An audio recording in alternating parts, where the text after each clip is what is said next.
You're listening to Always Player One, a solo board gaming podcast.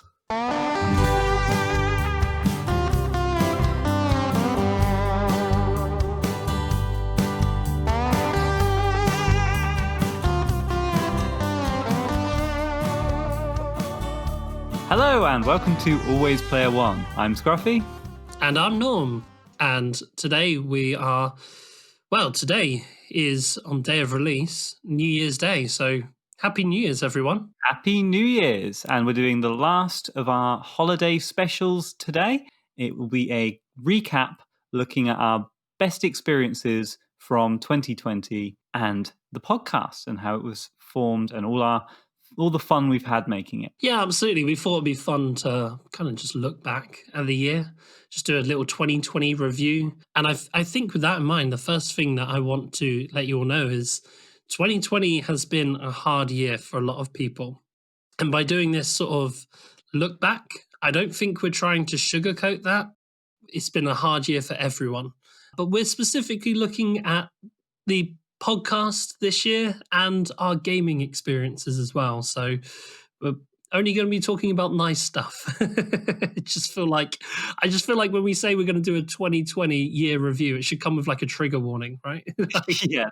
A review of the year. Don't worry, don't run away. It's not like we're talking about everything that's gone wrong in the year. Just about the podcast, all the wonderful fun we've had with that, and how it's got us feeling good in a very small way. And I think we should celebrate that this episode, right?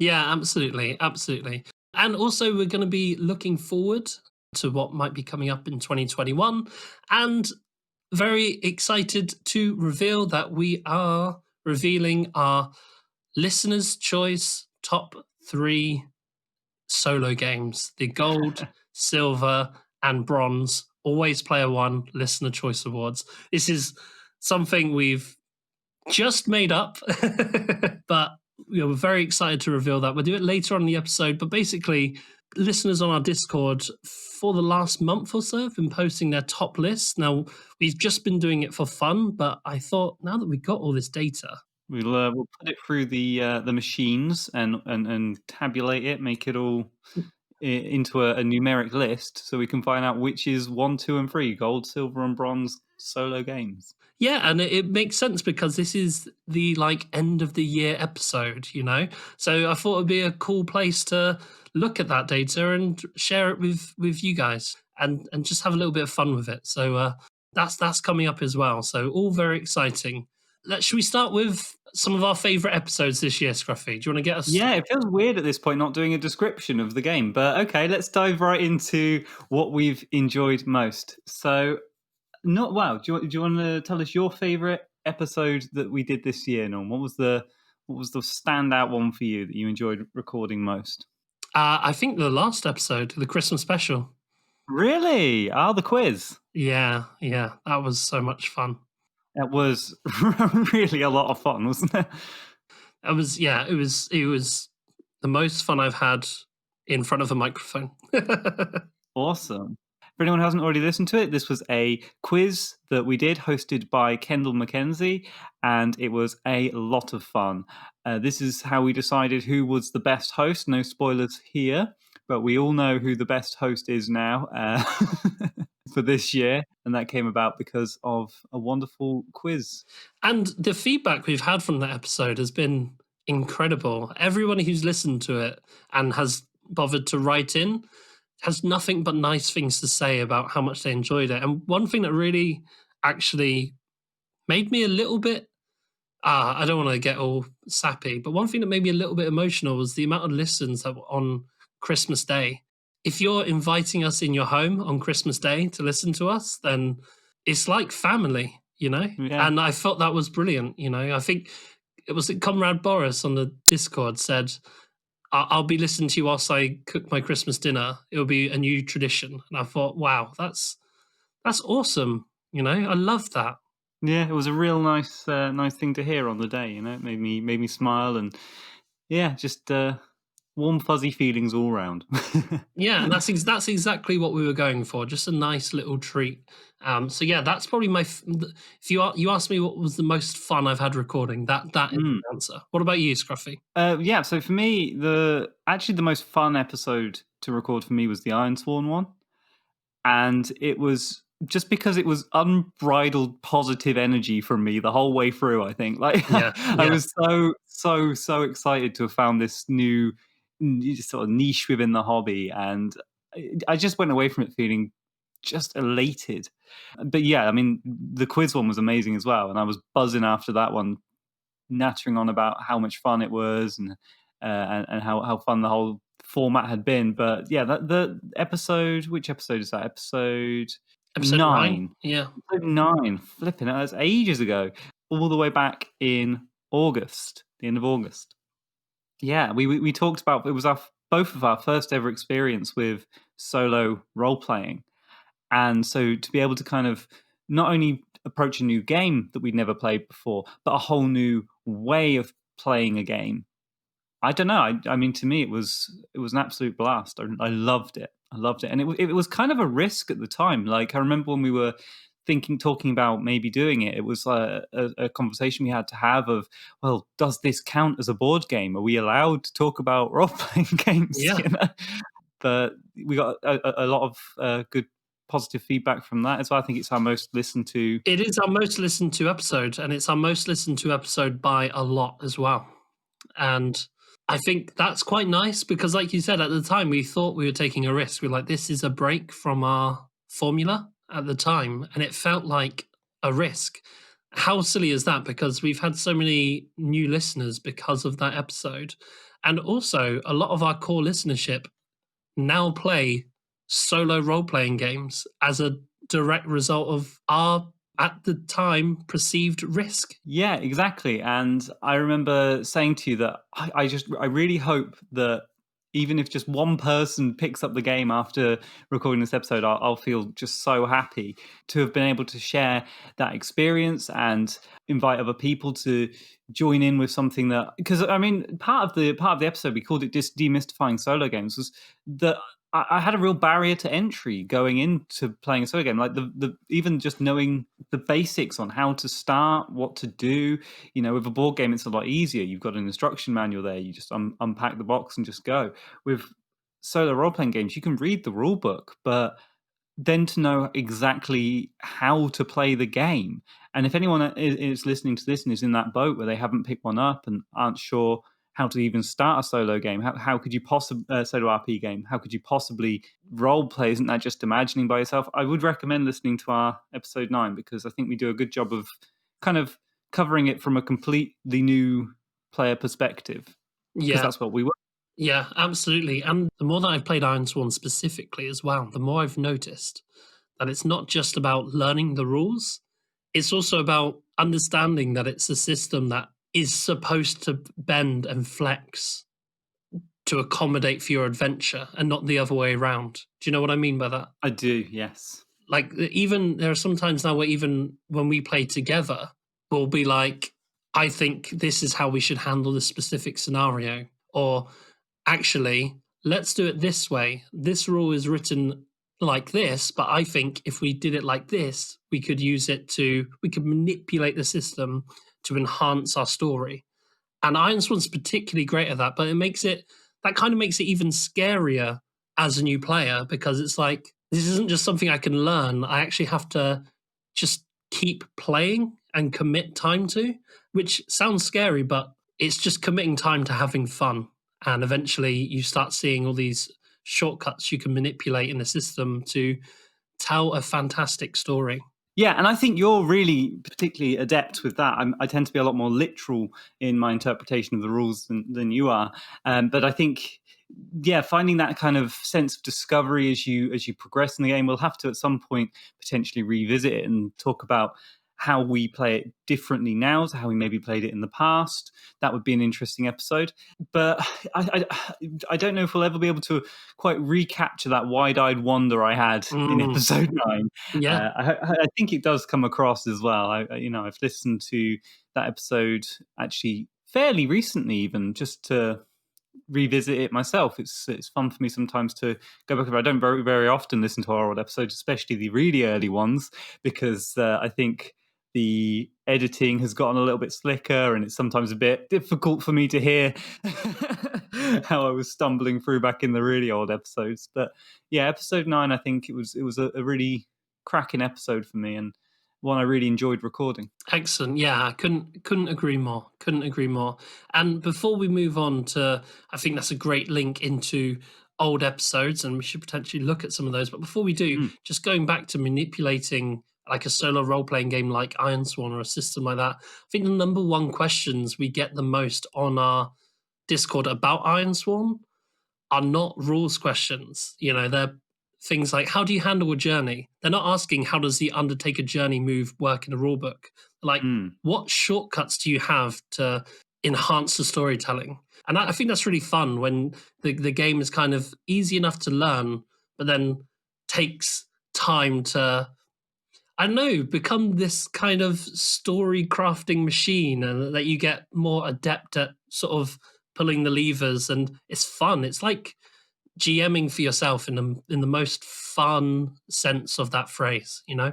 Yeah, and just carrying down this rabbit hole a bit further, the limitations that some of the rules impose that feel really challenging are there for a reason. So I remember one of the sort of turning points for me when I got more into the game was realizing that my character is wiped out now. He's got nowhere to go.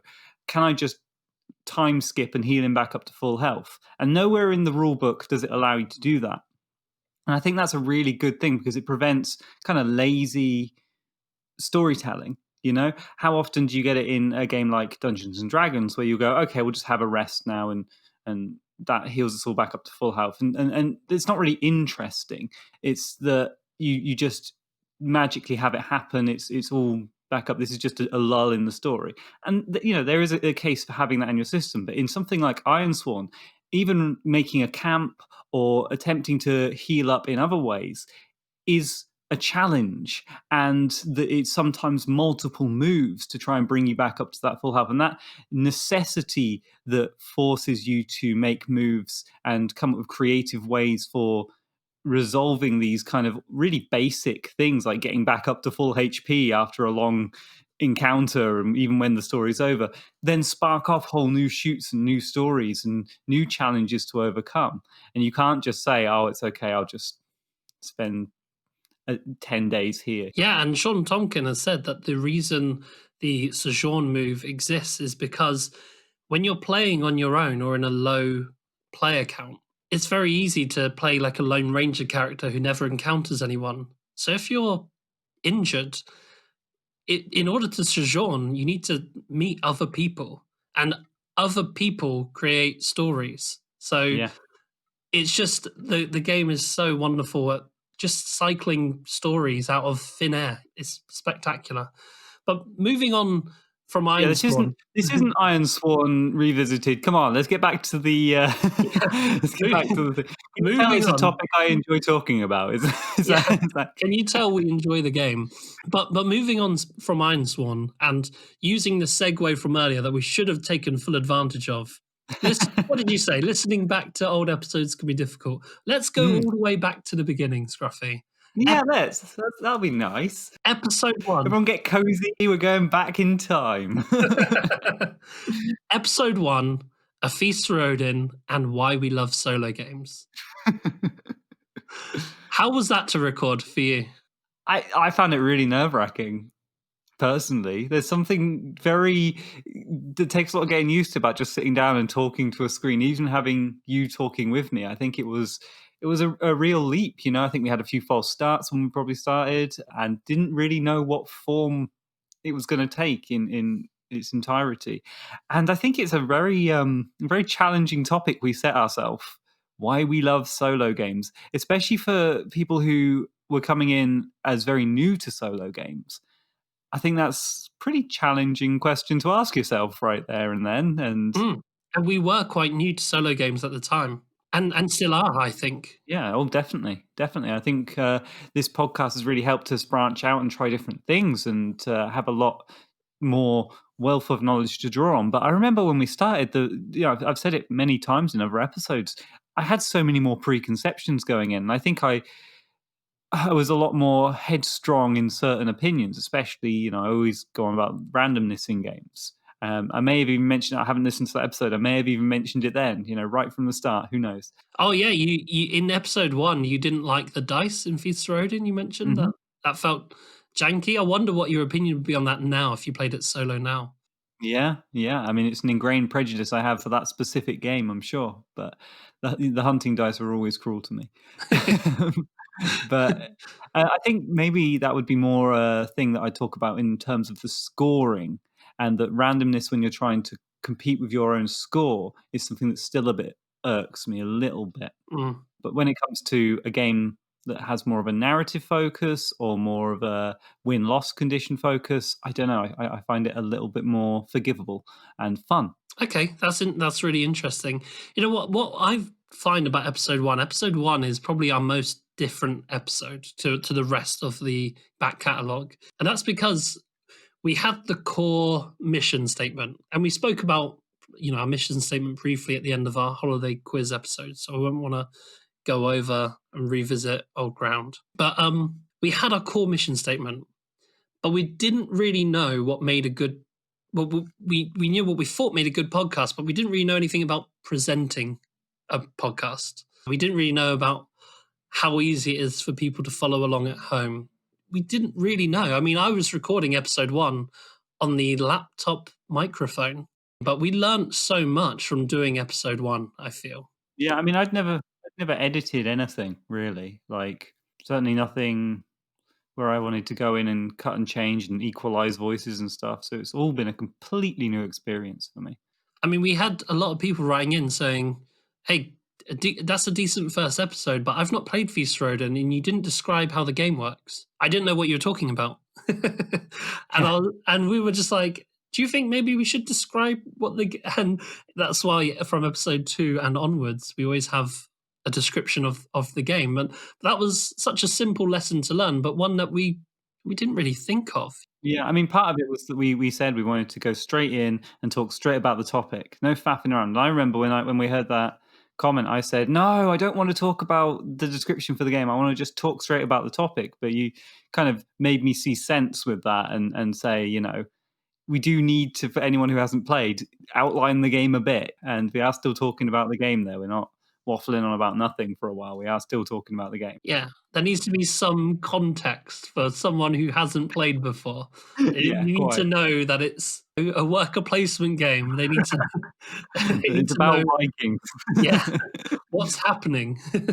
Yeah, and that's why we don't do a rules teach. That's why it's not a big, long rules teach at the start. It's just a bit of flavor, a little bit of here are the core mechanics, because we want to get talking about the interesting stuff as quickly as possible. We don't want to tell you how every single turn breaks down, every single bit of detail. I didn't in Robinson Crusoe tell you how every single phase works, what's exactly the weather is, because that can come later. You don't want to. The worst thing about playing a board game is learning the rules. You don't want that when you're listening to a conversation about board games, do you? No. That's something we still kind of struggle with, is we try to get to the main topic as quickly as possible. So going back, the first episode in December, I think it might be Marvel. Yeah, it was Marvel Champions was the first episode in December. And at the start of that episode, we had a lot to explain. We wanted to explain that for December, the Patreon was going to be frozen, and we're going to release twice as much content over that week. And also, there was a winner to our Mage Knight tournament. That is all free stuff. That's not like us promoting ourselves or promoting our Patreon or asking for money.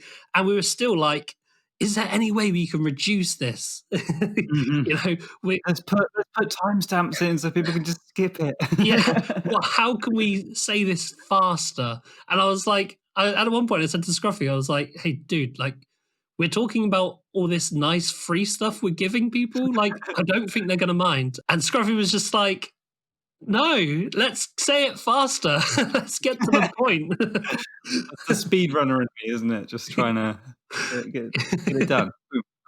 So I think if you go back and listen to any of our episodes, we're into the main topic, or we're talking about the game within the first 5 minutes. Yeah, that's the kind of aim, isn't it? Yeah. Absolutely. Absolutely. That's the aim. But yeah, so that was episode one. That was, we learnt a lot, but wow, I was also really nervous. Mm.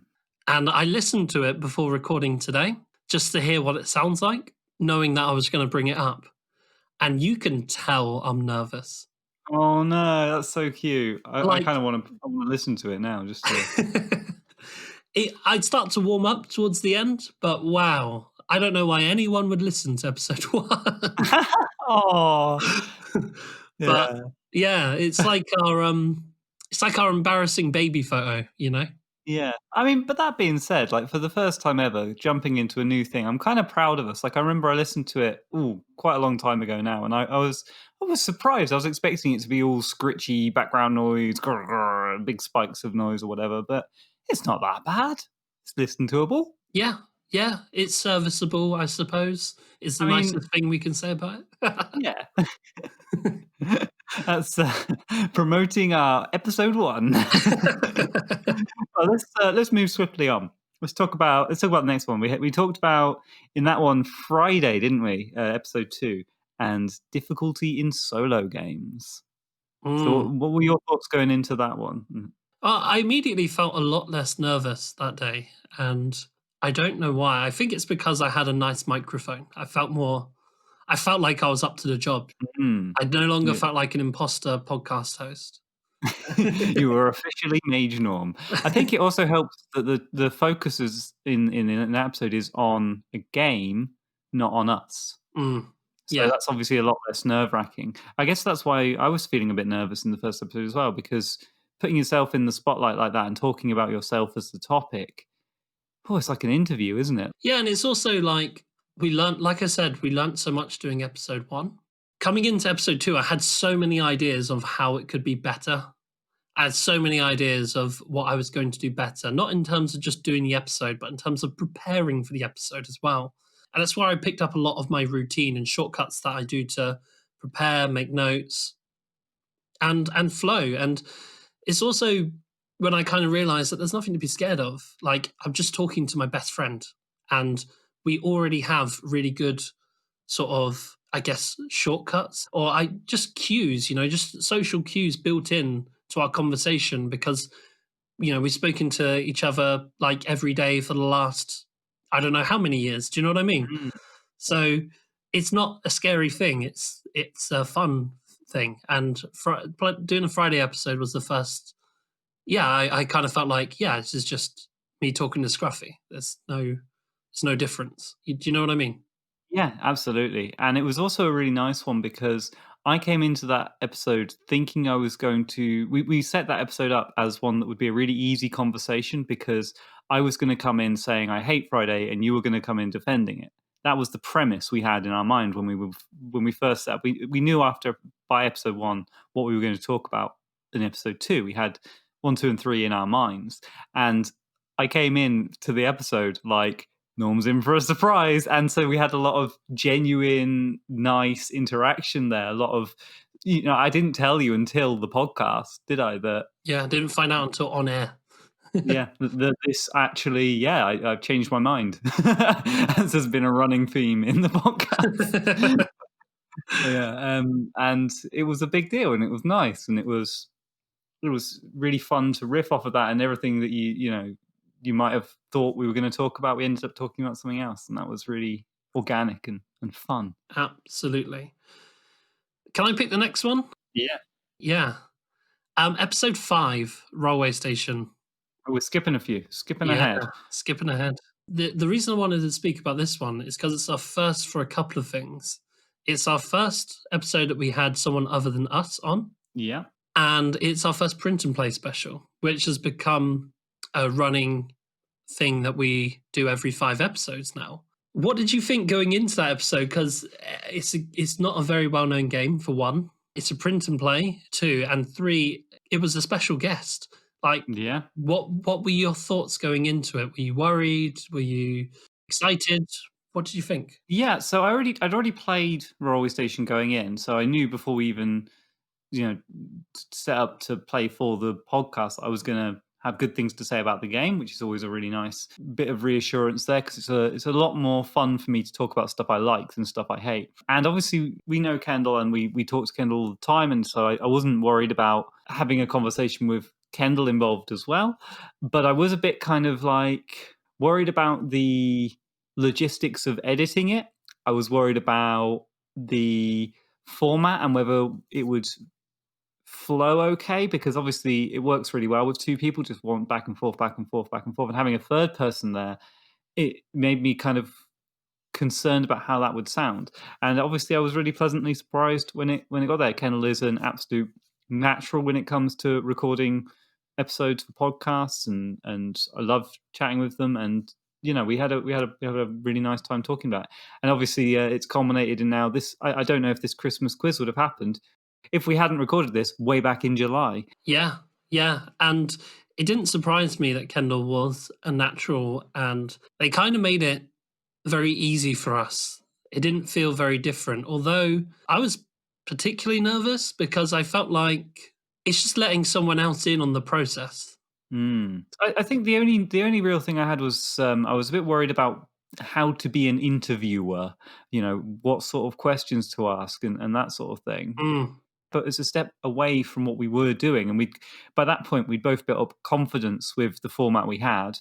We were enjoying presenting as a kind of conversation as we did, but then it kind of felt like a weird power dynamic. I don't know if you got that. One thing that I noticed is that we tried to analyze the game in front of Kendall and also include Kendall in the conversation. And that was unusual. I don't know if anyone else interviews like that. I've listened to plenty of interviews with board game designers, and they're rarely, this is exactly what I think about your board game. Yeah. This particular mechanic, and start, this real micro analysis. I don't know if board game designers, by and large, would have the patience to sit through that. Yeah, that's interesting, because I think this is gonna sound really bad now, but I think personally, I find listening to interviews really a bit boring. So for me, the focus of the episode needs to include the interviewee with a conversation about the topic I find interesting, which is the game, right? And that's, I think, what we have continued. I've been saying it until right now. That's what we've continued to do a bit differently when we have guests on and we talk about things, is that we don't just talk about the guest. I mean, we do still talk about them, and we do ask them questions about themselves and their process and, how they got into things. But I think that we always bring it back to the game as well, because the game is more interesting to me. And that's horrible.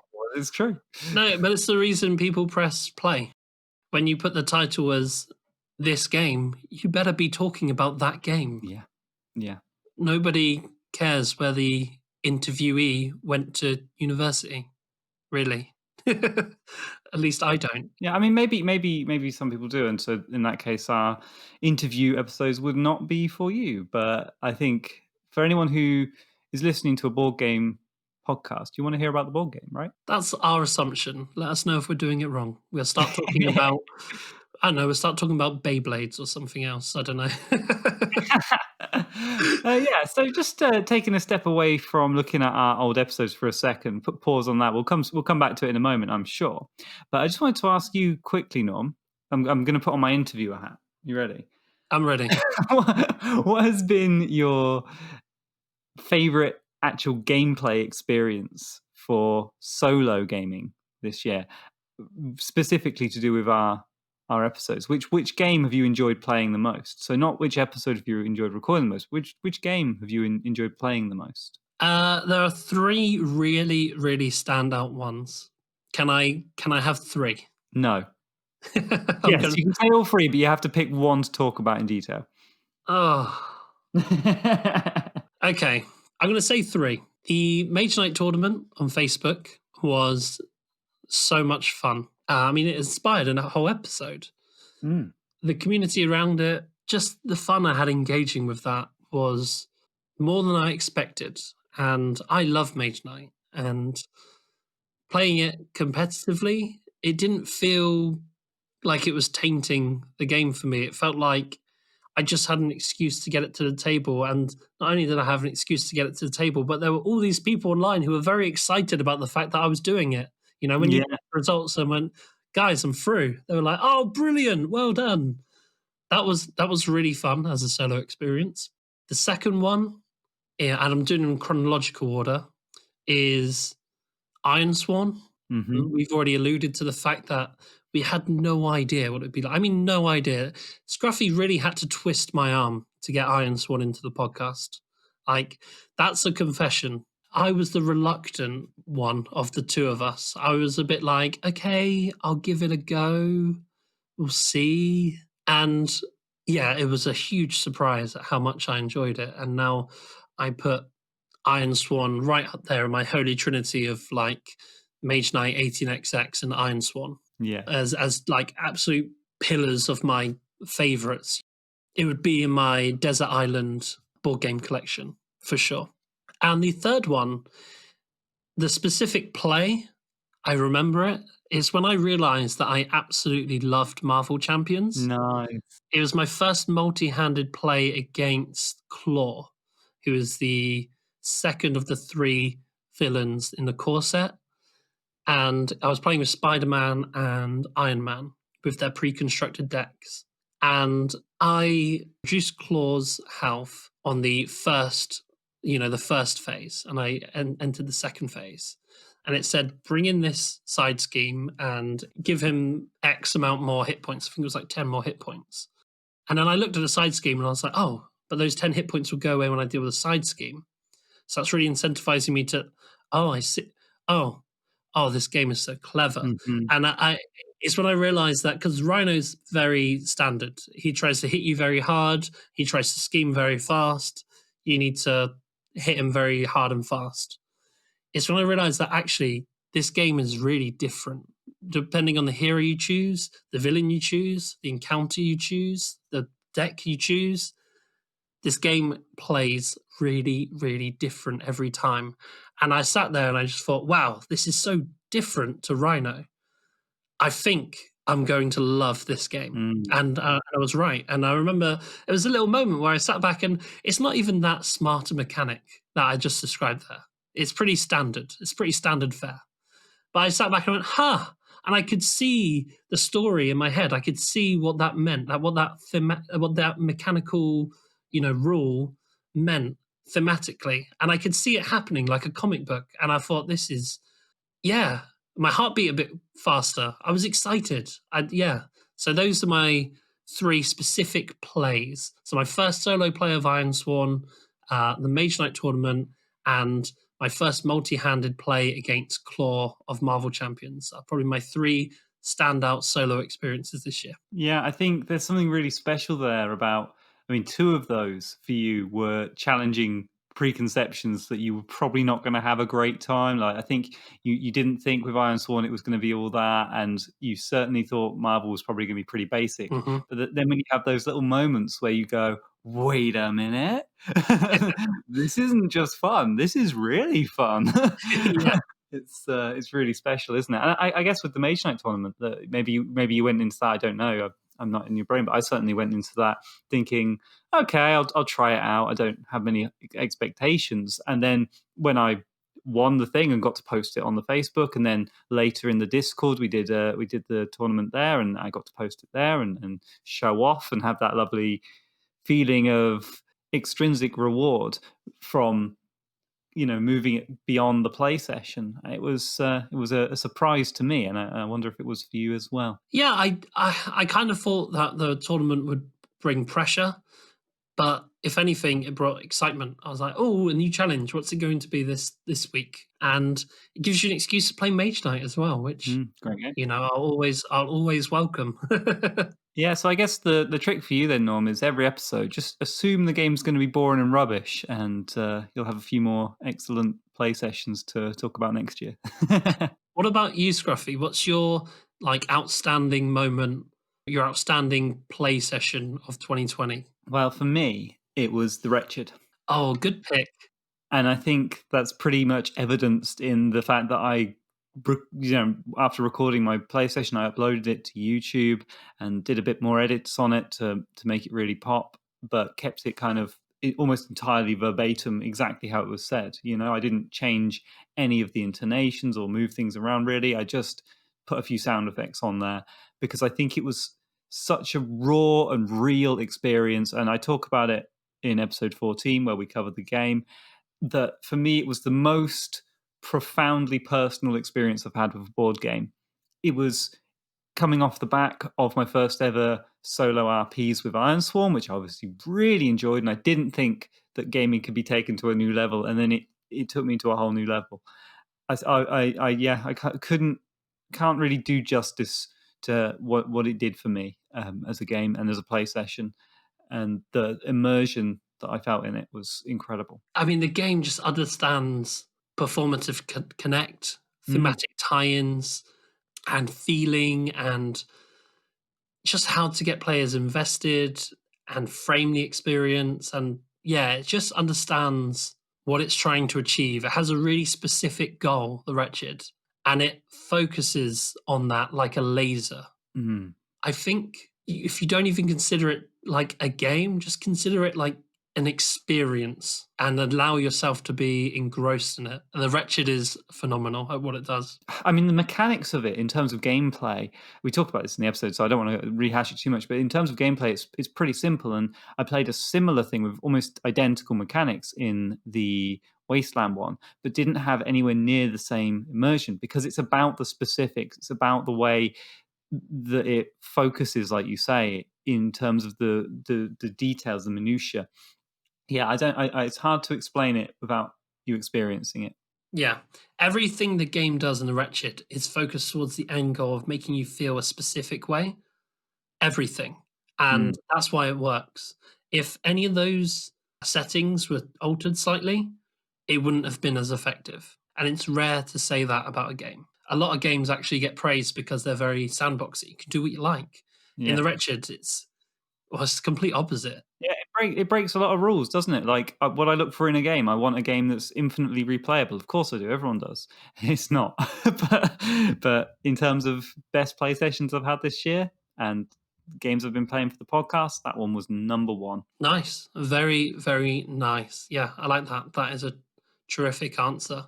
So let's go back in time and look at some of our older episodes again.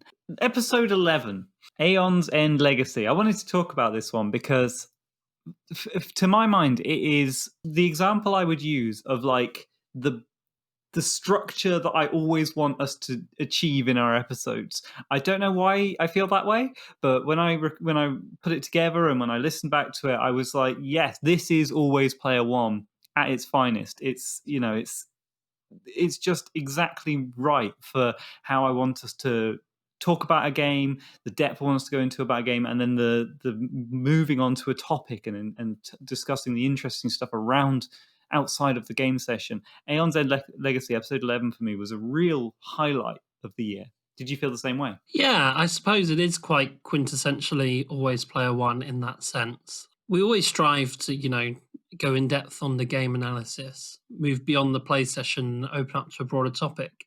It's not always achievable. Sometimes the things that we want to talk about when we go beyond the play session are still wrapped up in the game. So sometimes it doesn't lead on to a broader topic, or if it does, it's one we've already had before. Yeah. So it's not always possible to achieve, but it is a goal that we want for every episode. We do want to analyze the game, go beyond the play session, and most of the time that will unlock a whole broader topic that we need to discuss on its own, but not always. And that's fine as well, I think. As long as in my mind, as long as we're analyzing the game and speaking about the feelings of the game beyond just what happened at the table and speaking about how it makes us feel, I think that's mission achieved. But mission achieved with an A+ is something like Aeon's End in episode 11, I think. Yeah, I agree. It was a lot of fun. There was another one of those episodes where we both were pleasantly surprised by a game, which is always really lovely when we pick up a game and we go in thinking, okay, it's going to be X, and it turns out to be Z. Oh my God. and then it led on so nicely to talking about a really, for my mind, a really interesting topic. I mean, the thing is, Out of all the things Always Player One is, yes, the goal is to, analyze the game beyond the play session and potentially speak about broader topic if possible. But for me, it's always been a journey of discovery. If you listen to us every 2 weeks, you're seeing us explore the solo tabletop arena.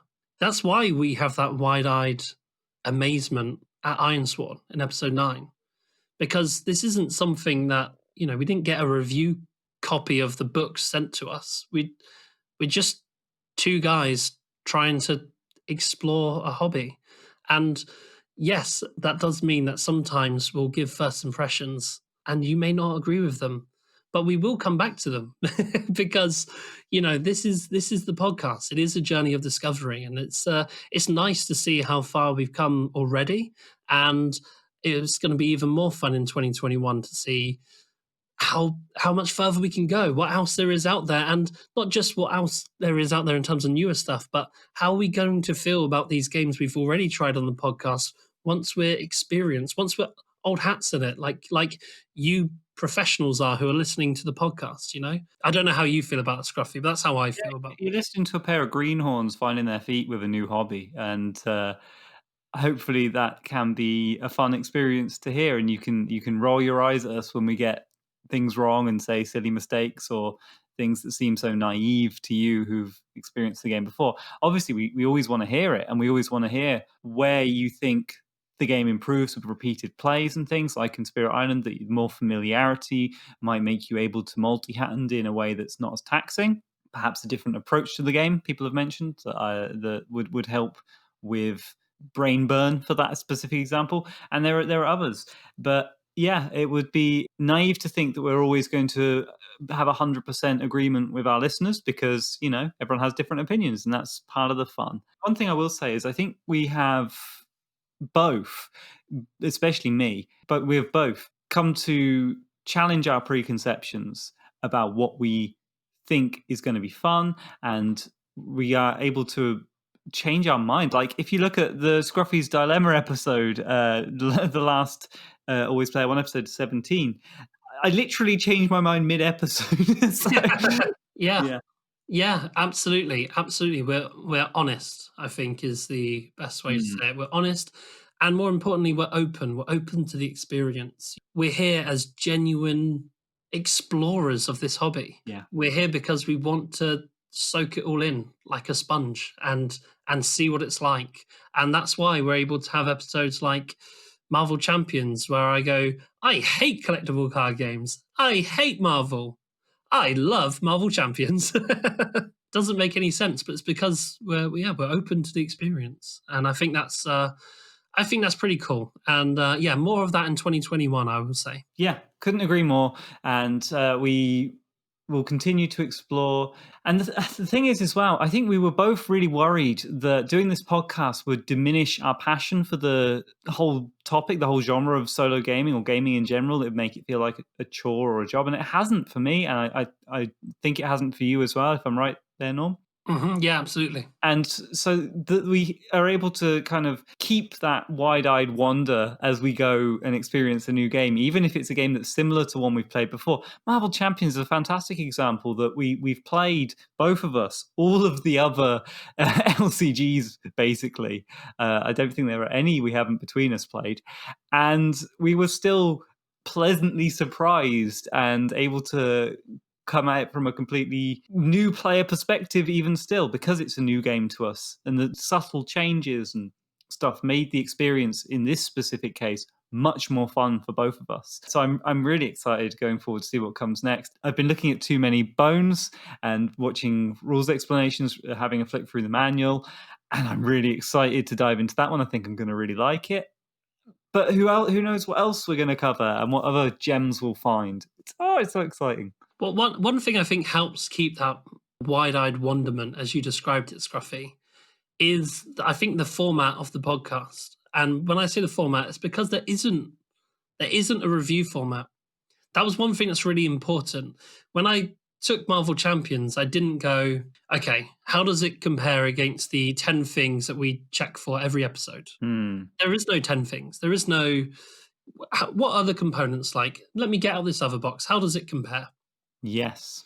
There's no, what do I think of the theme? Well, I don't like the theme, so why speak about it? And it allows you to let that then surprise you, doesn't it? Because if Yeah, you decided, okay, I need to rate the theme out of, this kind of goes back to what we were talking about in episode 8 about our top fives. When you have to list things, rate things, and compare things out of context, it can diminish the experience.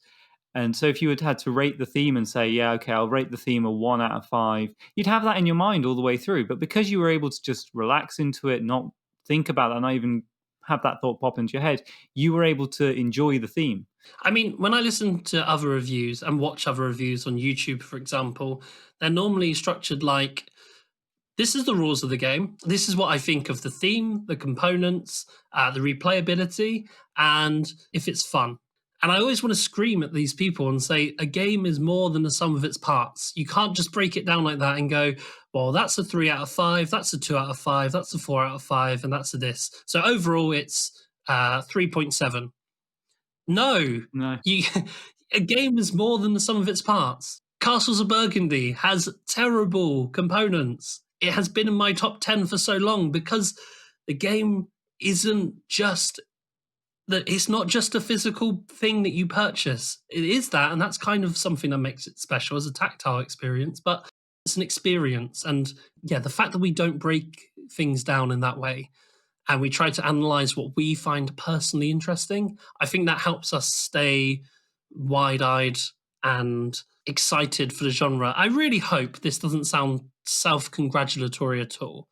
It's just we've never got to speak about why we do what we do and look back in this way. So it's kind of interesting where it's taking me. Yeah, I mean, we're taking the same wide-eyed wonder to analyzing what's interesting about our podcast. Fantastic. It's nice transferable skills. But you're right. I mean, the the stripping away of the context that so many of these rating things do is taking away the interesting stuff. You removing all the interplay. You're removing all the wider context, the stuff that is fascinating, the magic. Yeah. And you're boiling it down to a number. You're trying to distill it into a science. And board games are not a science. Solo, the fun that you get from playing a game, it is not mathematical. You can play games with maths. Great. But the actual experience, it's much more magic than maths. It's much more a performance, an interaction than it is a formula. Yeah. It's a conversation. Yeah, it does feel like that, doesn't it? Yeah. Absolutely. It's a conversation. And gosh, I wish I knew all this now that we're a bit further on when we did episode 1. This is why I love solo gaming. It's magic. Mm. Yeah, and I think it's really good that we've decided to do this episode today and look back like this with you guys listening along too, because I think we're sort of shining a light on ourselves and being mindful in a really nice way, and it will help us going forward now. Yes. Reinvigorating and making me excited to kick off 2021 with an analysis of Too Many Bones, for sure. Yes. I'm going to hate it now. No, it's terrible. Maybe. We'll see. We'll see. We will see. Okay. Okay. Do you think that's enough looking back over 2020? Yeah. Are there any more honourable mentions you want to throw out for people to maybe have a look at of our top episodes? Any that you think were real standout-ish ones, or do you think we've covered all your favourites? I think I just want to say the most underrated episode is Roads and Boats. It's been our least played episode for so long, and I get it. It's a 20-year-old game, 21-year-old game now. It's mostly out of print. I get it. But I think we had some really good conversations in there, and especially the part after the game analysis where we open up to a broader topic. I think that was really fun. Mm. That's a really good episode, in my opinion, and it doesn't get the love it deserves. So, yeah, if I can have a pedestal to rant about it, then thank you, Scruffy. I'm going to rant about that. Episode 6 is underrated.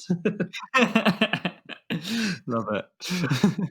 Yeah, it was a good one. It was a very good episode, and it's a bit of an obscure game. So, for anyone who likes the cult classics, games that nobody's heard of, definitely check out episode 6, Roads and Boats. And it's the first episode we disagreed with each other. Yeah. that's true. That is very true. It was nice to have that kind of comfort that we'd formed all through the first 5 episodes shaken to its core in episode 6. It's our conflict episode. Yeah. And I think we've had more severe conflicts, specifically Anachrony was just you and I disagreeing the whole episode. Yeah. But episode 6 was a good precursor. This was the first time where we had very different experiences with the game, but it was all fine in the end. We kissed and made up in the end. Yeah, I mean, we've had some other amazing guests on as well for our other episodes, haven't we? We've had Octavo on episode 10, talking about Yeah. miniature games, print and play, specifically Orchard 9. They were fantastic in that. We had Steve Schlepphurst on for episode 13, where we talked about PAX Premier, and it was really enlightening getting their take on Automa decks and AIs in general. Yeah, and am I missing anyone? I don't think I am. Those are all our special guests. We don't have many on. They have to be right for the episode, Getting Octavo, Dan from Dragon Dawn Productions to come on and speak about, micro games. That was a great addition to the episode. They knew a lot more than we did. And that really elevated the episode, in my opinion. Yeah. And it was the same with Steve on the PAX Premiere episode. Obviously, Steve works for Genius Games and has designed Automa decks themselves. And obviously, having the actual designer on for Rollway Station was an absolute joy, and having them back again for the Christmas quiz. Yeah, I think one of the reasons we don't get a lot of people on the show is because we're often talking about games, because we're exploring the solo gaming hobby, we're still playing catch up. So a lot of the games we have on are old games. They're not brand new. So it's not like the designer's going to come on and promote this game that's been around forever and ever. They've probably got something new to peddle. I think it's also like you say, we don't interview the people, we talk about the game with the people in the room, and that is kind of a scary thing if you don't know the person, because you don't know how they're going to react to criticism or things like that. So it's a much more scary thing. It was nice having Steve on for talking about the PAX Premier Automa, which isn't the one they designed. I think I would have found it a lot more nerve-wracking having them on for the AI they designed, especially because when we set out to do an episode, we don't know whether we're going to like it or not. Yeah, absolutely. And I think Steve was actually terrific on that episode, because we brought them on not only because they designed Automa decks, but also because they love PAX Premier and they played it more than we have. So we thought it would, again, elevate the episode just a little bit. And they were so mature about, there were some times where you criticize the Automa deck, and they were so mature at just, explaining things that, come with repeated plays. And it felt, it was an excellent conversation. Yeah. So, I mean, highlight of this episode, I'd say the main takeaway, listen to every single one of our episodes. They're all bangers. Listen to episode 6. No, I think that was really fun to look back like that. I've not really done it before, and we've not really spoken about it. We're always focused on the next thing. What's the next thing? Yeah, it was nice to have this kind of thing. I didn't think we'd get much out of it except a kind of just casual chat, but we ended up going to some pretty deep places there, Norm, I think. Yeah, what is Always Player One? Yeah. It's you. It's you. It's you, the listener. It's how it makes you feel. Always Player One is a feeling. It's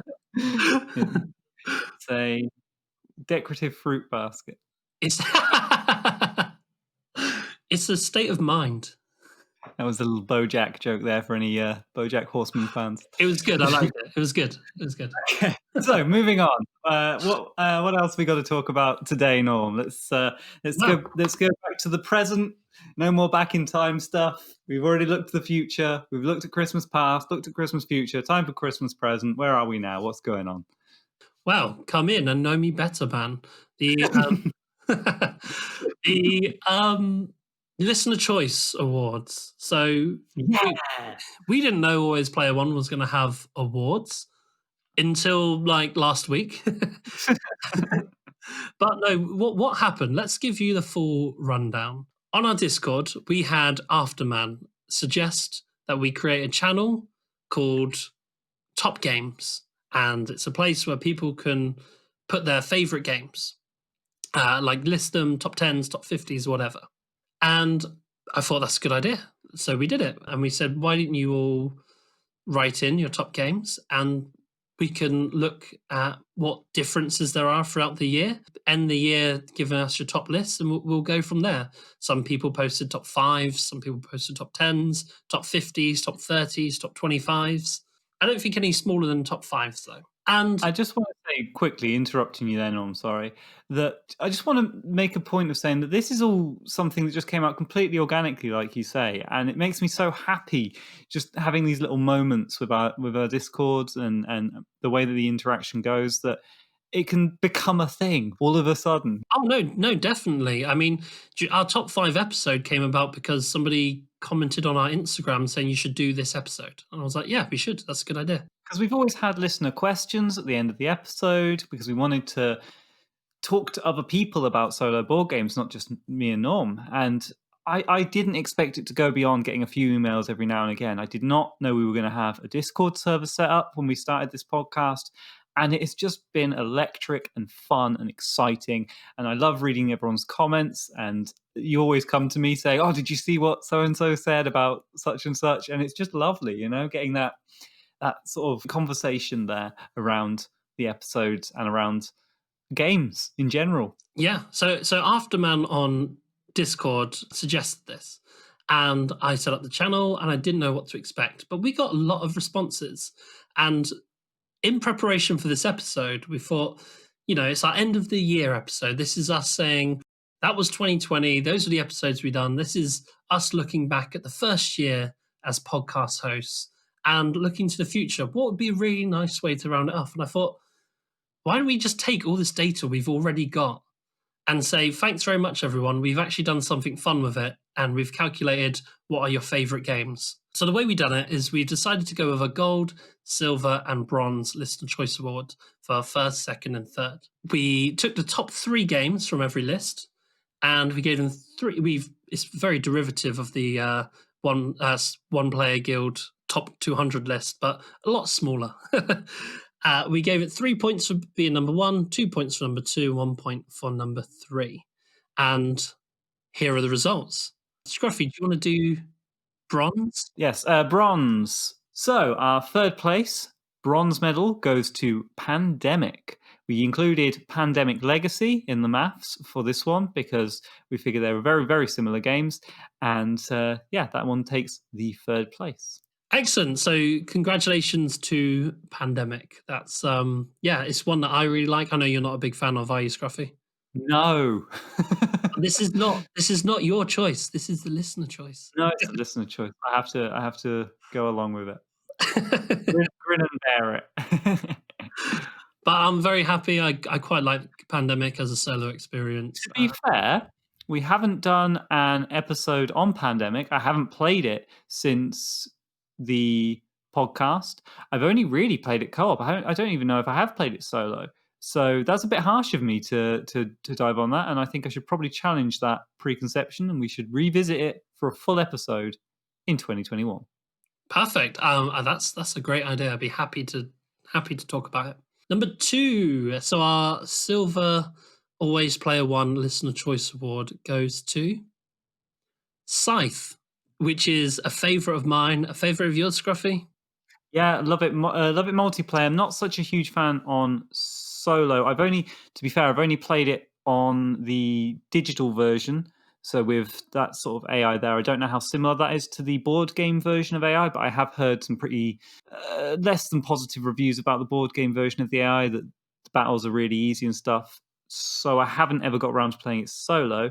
But in terms of multiplayer and in terms of the game and the mechanics of the theme, I absolutely adore Scythe. Love Scythe. A very worthy number 2, and it takes our silver medal. Congratulations. And number 1, gold medal goes to, of course, it had to be Mage Knight. Yeah, this was by far the biggest winner. Everything else was quite close. Mage Knight was far and away the highest, the game that appeared in the most top 3s. I think that's cool. We're not interested in what you think is the 30th best solo game. You know, why would we give you a point for that? We want to know what your very best are. And yeah, Mage Knight was in the most top three. So a deserved winner and my favorite solo game. Yeah, it absolutely belongs there, doesn't it? I think it makes sense that our Discord community would vote Mage Knight since we ran a Mage Knight tournament, so that might have brought in a few Mage Knight fans. Yeah. Perhaps we stacked the deck there in its favor, and obviously you guys listening have heard us sing its praises constantly, and that hasn't put you off. So Yeah, and I think as well, it's again, this isn't when people put their list, they didn't even know they were voting for an award because we didn't even know we were going to do one. yeah, I love that. I love that that just kind of came spur of the moment from you, Norm, didn't it? Just yeah, shout out to your Discord managerial skills. But yeah, don't worry if you feel like your game was your top choice was hard done by. Just remember, it doesn't mean anything.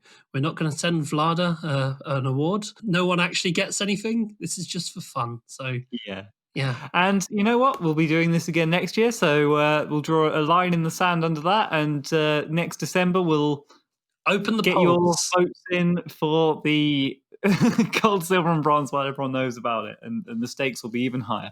Even higher, absolutely. Brilliant. I think that's a perfect place to end our 2020 review and I'll look ahead at 2021. Should we look at the responses we got from last episode? Yes, let's do some questions. Excellent. Before we do so, what's the question for this episode? So the listener question this episode is: what has been your favorite solo playthrough session during 2020? So which game that you played stood out for you? It doesn't have to be your favorite game, just that you played a game and that specific one was cream of the crop. Yeah. What was it that made you feel like it was so good? And how were you feeling at the time? Like Scruffy said, the Wretched was his standout moment. But Scruffy, you didn't feel happy in that moment, did you? No, it was that was for me my favorite because it was such a transformative experience, such a personal journey, and something that I didn't know a board game could do. Did your favorite experience challenge you? Did it challenge your preconceptions of what the game would be? I'd love to know. Or was it just a time where you kicked butt and you just had a blast destroying the game and you felt like a monster? Was it something that made you super happy or something a little bit more left the field and, like Scruffy said, transformative or challenging your preconceptions? What was that standout 2020 gaming moment for you? Or are you a total masochist and you hated every moment of it, ended up flipping the table, but it was still your favorite because it created such passion in you? Yeah, you weirdo. You want to hear it. Responses from last episode's question then, Norm. Yeah, so last episode's question was, what game is almost perfect? A game you like playing, a game that is almost fantastic, but one thing stops it being top tier. What is that game and what was the small part that lets it down? So the first one we got in was from Kendall.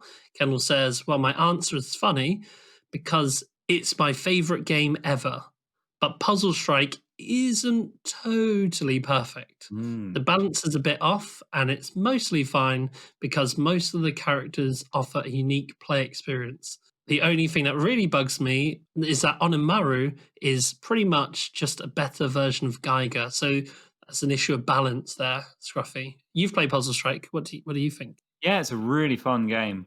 Not a solo game, but it is really lovely, especially as a dual game. I haven't played it more than 2-player. I'd be very interested to see how it scales for multiple players.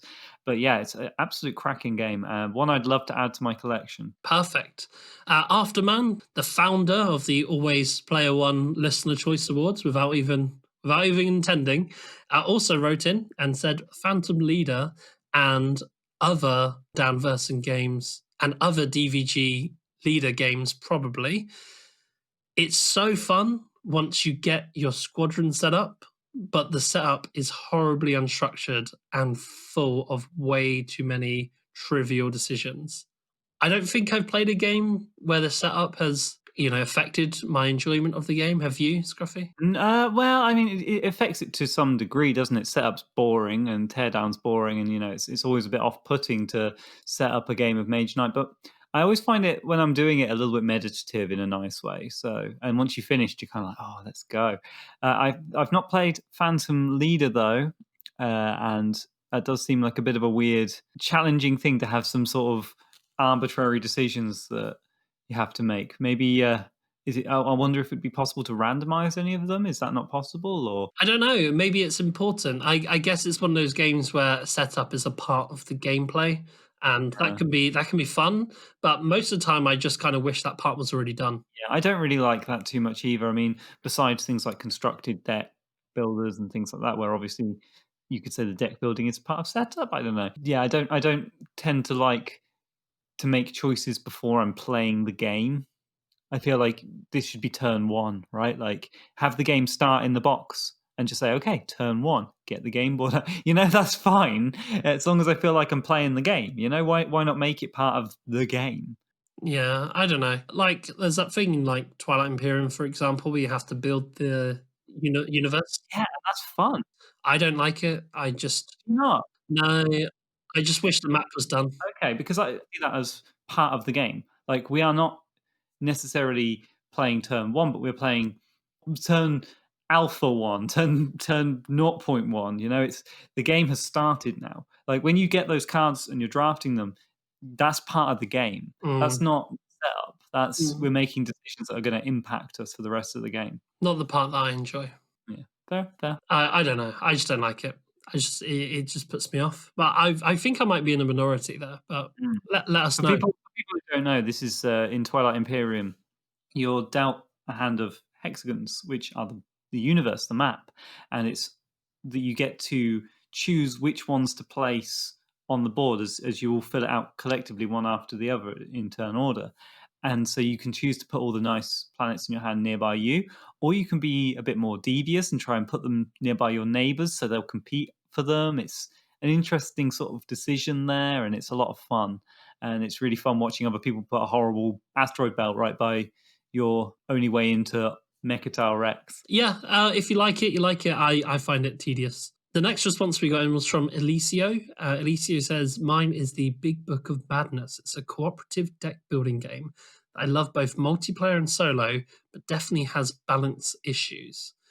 For each game, you select a random level 1 spell for each element that will be available for purchase. And some level 1 spells can make the game too easy, especially at lower player counts. You either remove them from the game, which makes them sad because they don't get to play with all the components, or accept that in some games you won't feel the uncertainty like you would in most co-ops. So yeah, what do you think of that one?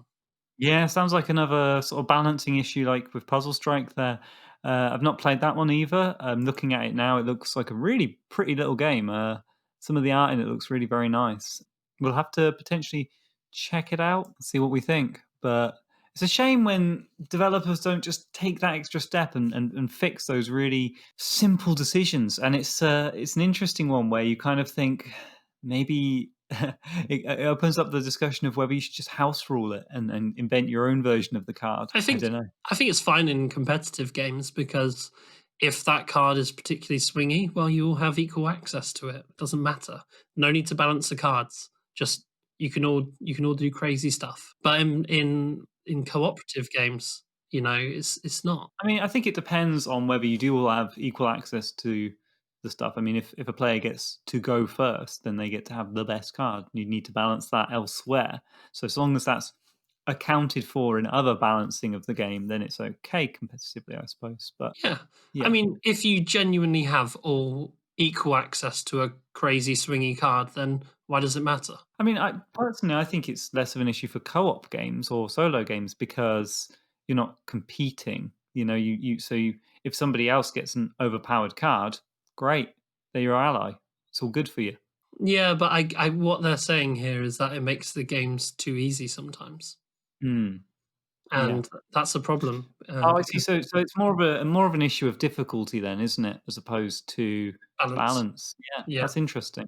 Okay, so Hen also wrote in and said that they struggle with Vast the Crystal Caverns. It has a premise that instantly gets people hooked because it is really out there. People say things like you can play as the cave, or Mm. really funny things can happen. Like, for example, the thief dies every time he gets hit, but respawns because of a specific curse on that player. If all players know all the roles, the game really shines and everyone has a great time. There's a lot of table talk, a lot of laughs, and it's a blast to play. The only problem is the rules. It's so asymmetric that you basically have 5 different games, and it's not enough to know your own game. You have to account for all 5 other games to navigate the game correctly. While Root, for example, which is what Hen believes to be its spiritual successor, as another asymmetric game from Leader Games, it's a lot more streamlined. It can't hit the same highs as Vast, in Hen's opinion, but due to the steep learning curve, the probability of having a great time in Root is actually higher. So Vast has these rough edges, but when a session clicks, it's magical. It's very interesting because that's kind of similar to the conversation we had in Robinson Crusoe. What do you think of that? So that's really interesting to me because I've looked at Vast a lot in the past and I've been put off for that exact reason that I've heard a lot of different criticisms and looking at the rule book and stuff, you do have to learn 5 different games, like, or however many different games for all the different characters you can play, and you have to know them. And it's mind-boggling that you'd be able to get a group together to know all that. Whereas, like Hen says, Root is a lot easier because players can enjoy the game just playing their own section of the game. I found when I played Root that it was a continual flight from wonder, that I enjoyed the game less and less the more I got used to all the different characters and stuff, and the more that my gaming group got used to the different characters, because it meant that the games became a lot more predictable. It meant there was a lot less uncertainty, and people just kind of were able to predict things too clearly. I love the idea that a game like Vast, you're rewarded for learning these different mechanics and factions and stuff. So I think if you found the right people to play with, that would be really fun and ideal to be able to start to click things together and have a few kind of awkward games to start with, and then them get more and more fun and then hit the kind of zen session where everyone knows what everyone's doing.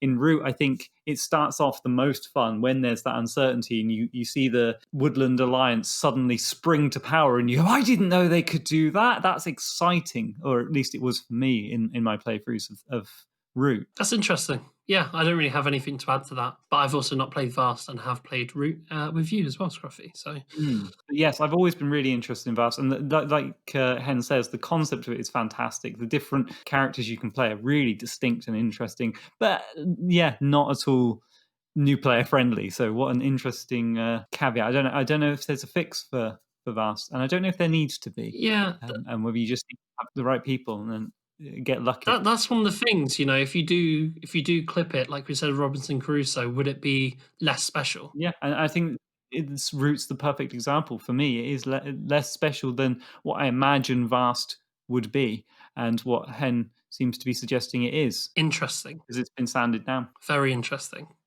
Okay, we've got 2 more. So the next one's from Peter Lovelace, who says, for me, 2 games come to mind, and they've been very brave in their selection. So kudos.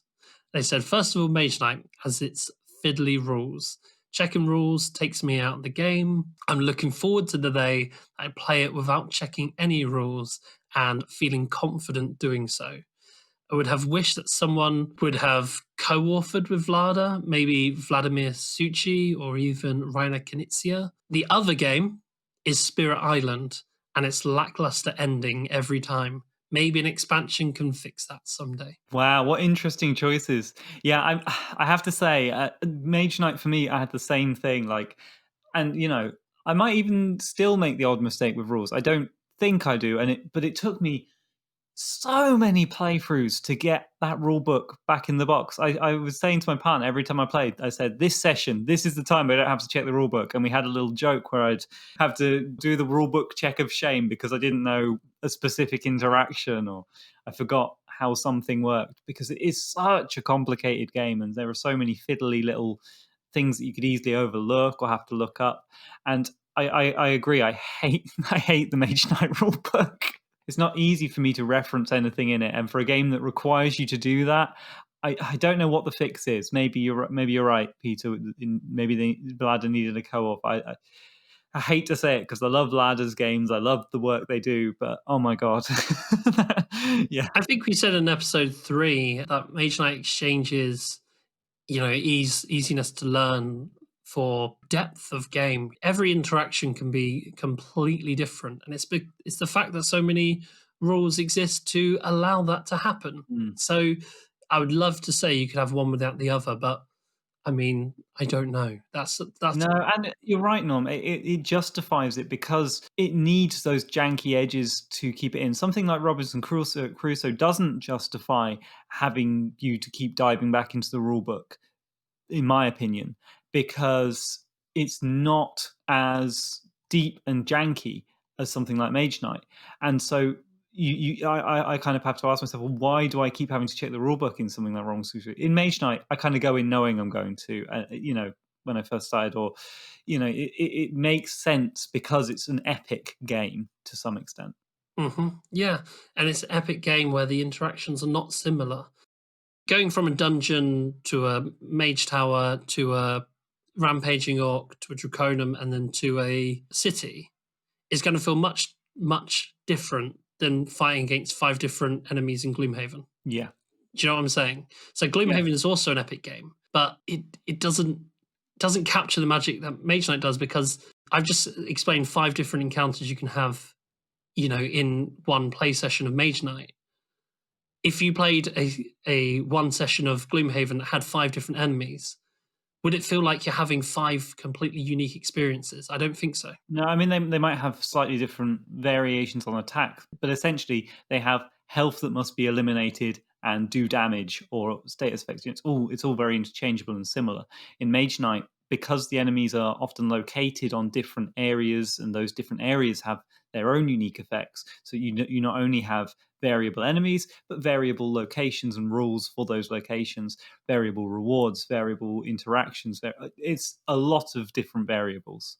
And that's why you need to keep checking the rules. And yeah, I think you just have to be okay with that. Peter, I don't think the day will ever come where you'll be able to play without checking the rulebook ever. Even I've played a game, I mean, I play without the rulebook most of the time, but sometimes I find out I might get a rule slightly wrong. There is a lot to remember. That day might come, but if it doesn't, it's worth it. It's still worth it, in my opinion. Yeah. Yeah, and with regard to the Spirit Island having a lackluster ending, yeah, I mean, I wouldn't say the ending is for me the thing that makes Spirit Island difficult. Yeah, I can see that criticism, but for me, it's the brain burny thing of playing multi-handed with Spirit Island that makes it's a common criticism, though, especially if you know you're going to win. It's kind of, okay, I've done now. I did it. Cool, I get it. There's no finale. Potentially, that might be a thing of if you're playing it on too easy a difficulty. Maybe that's what's the problem there, or because in those cases you can, yeah, you're right, see the win coming from a mile off. What's nice is when you get those games where it's right up to the wire. Am I going to make it? I do it on the last turn, or I don't. Those are the most interesting endings, aren't they? And I quite like that Spirit Island doesn't pigeonhole that. It doesn't always end that way. It can be different every playthrough. My favorite thing about this comment from Peter, though, is that they've gone, yeah, these are the 2 most popular solo games. I'm going to tell you why I've got a problem with both. I love that. Yeah, nice. I love that. Nice one, Peter. Perfect. Although I hear that Scythe is the second most popular. Okay. One last one then, Norm, and we'll wrap this up. Okay, one last one. It's from one of our special guests. It's from Steve in episode 13. They said it's not solo, or at least the solo mode isn't any good, but it's Lorenzo Il Magnifico. Do you remember this one, the dice placement game? Yes, I remember this one. Perfect.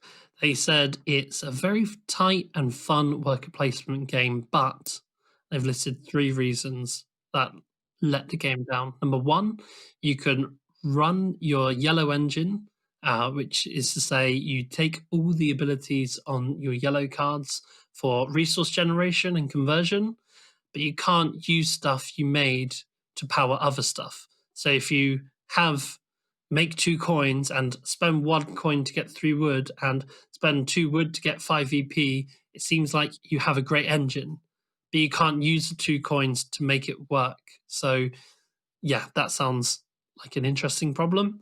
Number 2 is 2-player. The changes are too tight, punishing, and poorly calibrated, and unnecessarily so. And the third reason they listed is the expansion is much beloved, but has weird, unnecessary randomness. There you go. That's Steve's 3-point reasons for why Lorenzo is almost perfect. I've only played it 3-player. I haven't played it solo or 2-player, so I cannot comment on those things. And it was a long time ago since I played, so I don't really remember that thing about the yellow engine, but I will absolutely take your word for it that is the case. Yeah, I actually got this game right before. It was one of the last multiplayer games I bought right before the whole COVID situation. Looking forward to diving into that one more once things are allowed. Yeah, it's a good little game. I enjoyed my session I had playing it, so I look forward to hopefully playing it with you sometime. Absolutely. But that's all the responses we got from last episode. That's all we've got time for. I hope you've enjoyed this really weird episode. We'll be back to podcast as usual going forward in January. We'll have a new Always Player One episode out for you in 2 weeks. For our patrons, we have the next planning phase coming out next week. And I hope you guys have enjoyed the free one this December and obviously the quiz as well. Yeah, and I hope you have enjoyed the free bonus content over December. As we move into January, like Scruffy says, that is going back. The bonus content is going back to being Patreon exclusives. If you want to sign up to our Patreon, you can do so. It's www.patreon.com/alwaysplayer1podcast. If you want to respond to the question this week, which Scruffy, once again, what's the question? The question this week is, what has been your favourite play session this year for a solo game? You can respond in our listener questions channel on our Discord. The links to our Discord are in the description. Make sure you join. It's free to do so, and we have the best online community. You guys rock. If you don't want to do that, though, you can email us. It's alwaysplayer1podcast@gmail.com. You can reach out on social media. We are on Facebook. The links are in the description. We are on Instagram as @alwaysplayer1podcast, and we are on Reddit as well. It's always_player_1, and we post at least once every 2 weeks in the solo board gaming subreddit. So check us out. Thank you guys so much for listening to our last holiday special. I hope you have a wonderful new year and catch you in 2 weeks. Yeah, Happy New Year all. See you in 2 weeks. Thanks for listening. If you'd like to support the show, don't forget to check out our Patreon page. The links to that are in the description. We'll be back in 2 weeks with another episode of Always Player One. Until then, reach out on Facebook, Instagram, or by email to keep the conversation going.